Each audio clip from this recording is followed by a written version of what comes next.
Hey, guess what? I found something really helpful for August. Come with me. Now, I don't know if you are like me, but I have a bit of a secret, whoops, nearly fell over showing you, that I need to show you, and I think that I found the perfect thing to do in August that will help with this. I have what I can only describe as the Scraps Mountain. Underneath here somewhere there is a cardboard box that's supposed to contain it. There are big pieces, there are small pieces, there are probably pieces you recognise from projects. There are distinctly usable pieces and other pieces that I don't think anyone could use. Look, there's even a basket there. Perhaps you have a big scraps pile like I do that contains big and small pieces. Perhaps your scrap pile is organised and you've got like small bits in a bag, or maybe like Roanne of the Yorkshire Sew Girl, it's all hidden in the loft. Or maybe you get rid of them, maybe you give them away, but whatever way, shape or form, if you've got any kind of scraps, then I know that this August challenge set up by Cinnamon Daisy Studio could be the perfect answer. And I am here to share loads of inspiration for things you can make that you can wear with scraps without necessarily looking like you've put together scraps. Hey everybody, and welcome to my channel. I am Sam, Sequin Girly Creates, and hello if you are new. I have a bit of a problem in that I don't like to get rid of my scraps. One, because I might want to fix or repair something that I've made or make an adjustment. Two, because I like to think that I can do something with them. Three, because I feel really bad throwing them away, knowing that some of them will take a very long time to decompose in landfill. And four, I just don't like to make that decision. So for whatever reason, I did have this dream of cutting them up as I went along into usable pieces. Now, you might be one of those wonderful people who does that. It is on my list of things to do, where I cut them down into like good sized pieces that I could then sort of once a month scrap together into long lines. So if you haven't seen this, it's almost like making your own jelly roll. And so you cut the pieces into sort of squares or rectangles, and then you make a stack. Once a month you machine them together and you're basically creating your own fabric. So that is the first thing I love to do. Well, I'd love to do, but as August is, let me get this correct to make sure I've got the right name for it.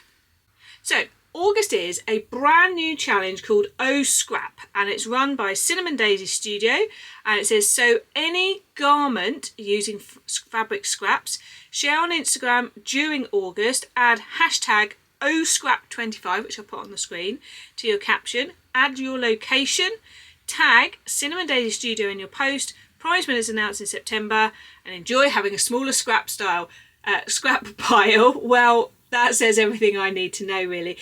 If you head over to Instagram, and I will put at the end of my video, she's done lots of inspiration of things you can do. Now, there is a trend for buying fabric that looks like patchwork pieces. It's printed.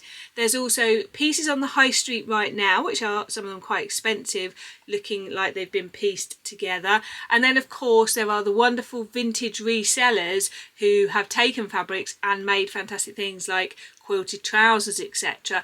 But of course, you, like me, are probably either a sewist, a budding sewist, sorry, I filled up my SD card, or a dreaming sewist. And by a dreaming sewist, what I mean is you're someone who's either sewn in the past and dreaming about doing it again, or someone who would like to get started, or someone who has all the things but just not in the right place to do it right now. So if you're any of those things, then I've got some great suggestions for you. You might be wondering, am I drinking tea or coffee? The answer is neither. It's a herbal tea. And I only like ones with red berries, so I've got cranberry and orange. So when I think about scrap projects, the first thing that comes to mind, and you might have come here from seeing this video, is my original quilted jacket. Now it's hanging on the back of the door here, so I'll get it. This quilted jacket began life as many fat quarters that I'd bought over many years that I'd never kind of worked out what to do with, and they were staying in a pile, and I was stroking them, and I realised it was time to use them and enjoy them. So this is to me the ultimate scrap project, where you turn it into fabric and then turn it into something wonderful like this jacket.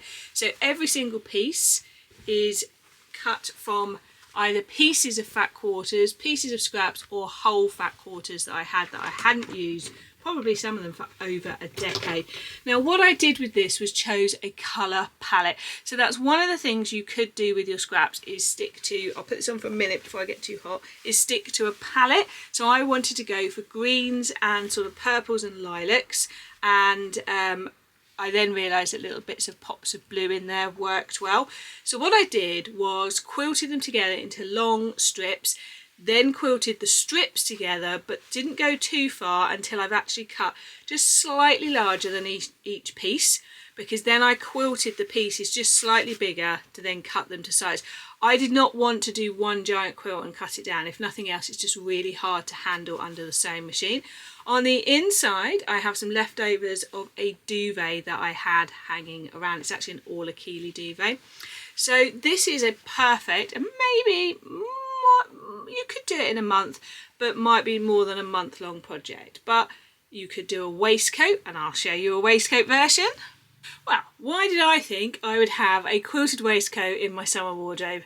It's in the loft. So pictures here of a quilted waistcoat that I made from men's second-hand shirts that we either had that my partner no longer wore, or I'd bought from charity shops, or they were leftover pieces. And again, I pieced them together in strips, cut the pieces to slightly bigger than the pattern pieces, which was a quilted jacket pattern minus the sleeves. And I did the same, I did it on the inside and the outside, and then quilted them together. Now they are what I would deem as slightly bigger projects. So you might think, I'm not really up for the investment in time, effort, it's hot, I don't want to be quilting or whatever. So let's talk about other options. So the next option is to make some knickers. You could use leftover pieces of jersey, front and back could be different. If you haven't seen my episode, it's here, all about making knickers. I know lots of you out there make your own, and if you dig around your stash you could choose fun patterns that coordinate with each other.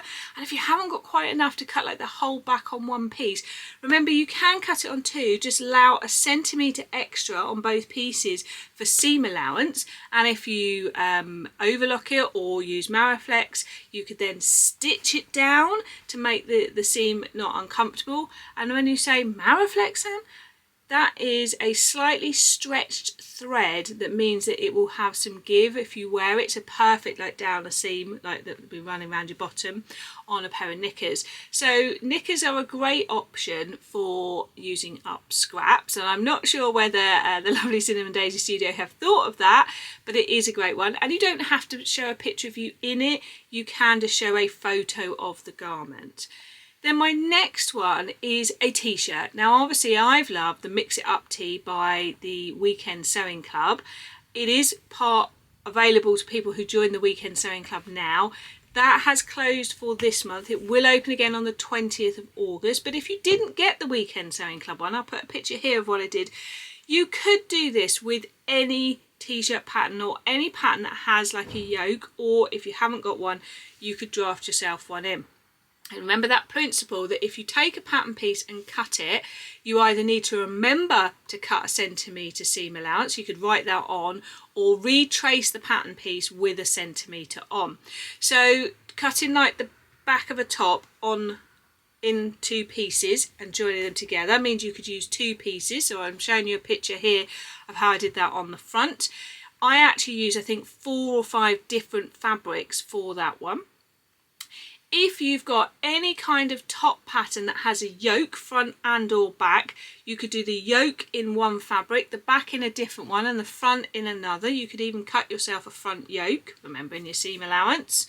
So any pattern that has pieces to it. So for example, if you think of the Donny shirt joins from Friday Pattern Company down the front, so you could have one piece in one in another, the visible collar in another, the back yoke in another, and then the back in another, and I think the sleeve. So you could piece it together.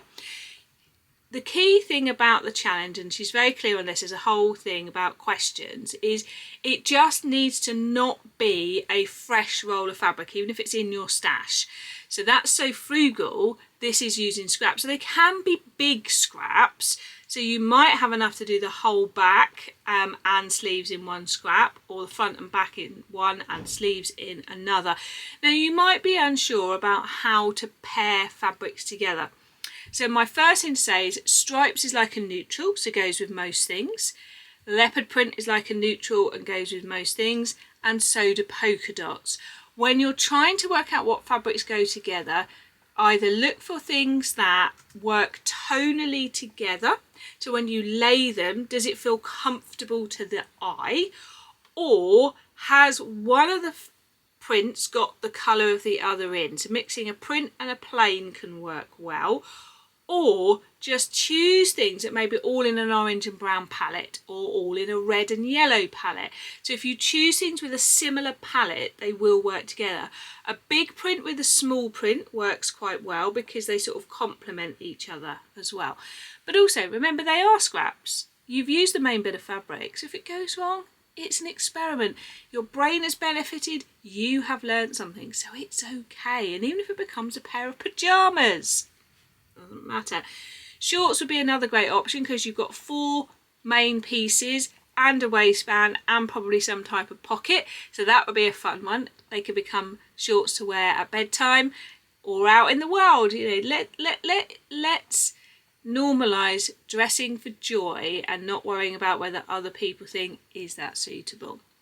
So when I'm thinking of other great scrap projects, doing any kind of sort of sleeveless top, so whether that is like the Ashton, the Reynolds, both by Helen's Closet, or the Maison Fauve Salto top, you've got pieces that means you could do one piece in one colour and another piece in another one, which, and again, you've got front and back, or as I say, you might cut on the back. So I was thinking any kind of t-shirt where you can do front and back. Now you might only have small scraps to use up. Perhaps your pile is a lot smaller than mine.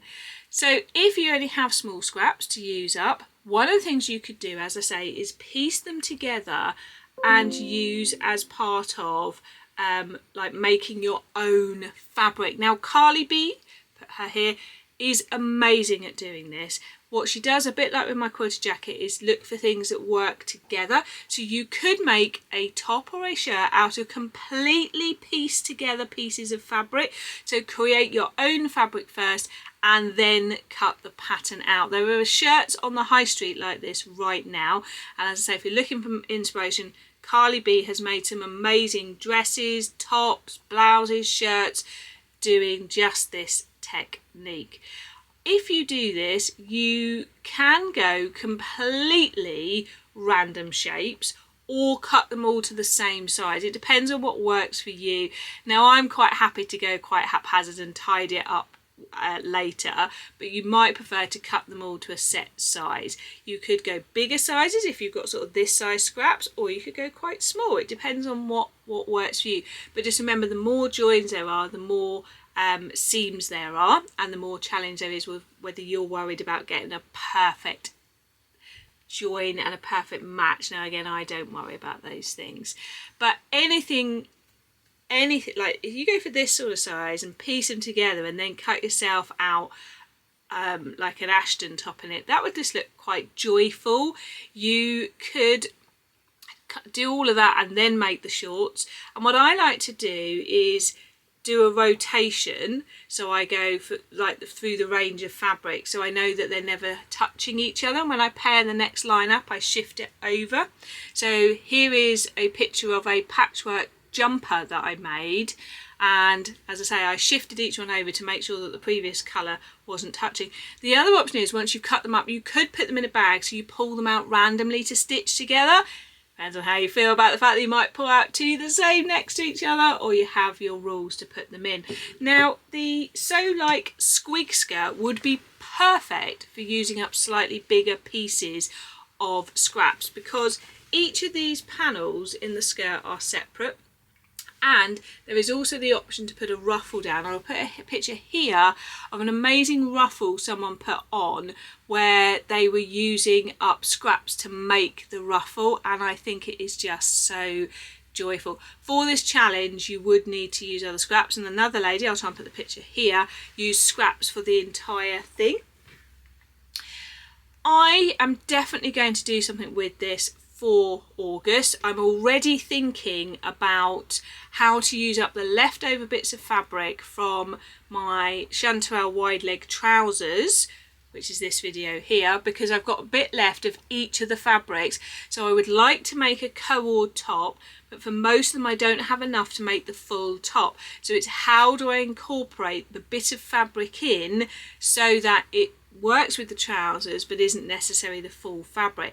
So one of the things I've thought of doing is using some leftover jersey and actually putting a panel of woven fabric in that match the trousers running down the front. My brain is still formulating how, because obviously I need to choose a t-shirt pattern. I then need to cut the pattern, fold back the pieces to allow the space for the woven to go in, but I want to think how do I finish that, and does the woven go behind and then stitch? Do I fold over the jersey fabric? So there's some thoughts ruminating about how I want to do that. But it is an exciting challenge because it gives us a chance to look at what we've got with fresh eyes. As I say, it might be an experiment. You might try something out and think, this isn't for me in the future. You might decide to go more traditional and make yourself some quilted fabric and then build up in the autumn to making a quilted jacket or waistcoat. But it is a great opportunity when a challenge like this comes around to look for some inspiration, to look for some ideas. So if you stick around at the end of this video, I will put the full details of the challenge and some inspiration pictures for you as well. I would love to hear what you've done with your scraps. What do you find works well? Have you got like a go-to pattern? Have you got a particular style that you like? Because, for example, you could do small squares then join together with big squares, and you could do like dark small squares and then light squares. So it is a really great opportunity to play with fabrics because these are pieces left over, so you could really play with how you combine them together and you could see what works for you. Do excuse me looking out the window. There is a lovely cute bunny running around my garden, a wild one, but a cute one nonetheless. So I really hope that you have got some ideas from this. Share your ideas below because people love to see each other's suggestions as well. And is there anyone else that you've seen on YouTube that does this really well that you think we should all go and give a watch to? Because I'd love to know that too. While I'm here, I would just like to say a big thank you to my members because my members make it extra possible to do all these videos and ideas and share all these things with you. So thank you very much. And if you're thinking, what is that? Have a click on the join button, nothing bad will happen, and just find out and see what there is. I know this video is coming to you early because I'm off to the Festival of Quilts, and if you're watching this before Sunday the 4th, I think it is, of August, I'm going to the Festival of Quilts then, and I've set myself some challenges and I will be recording a video of my challenges, so I can't wait to show that to you.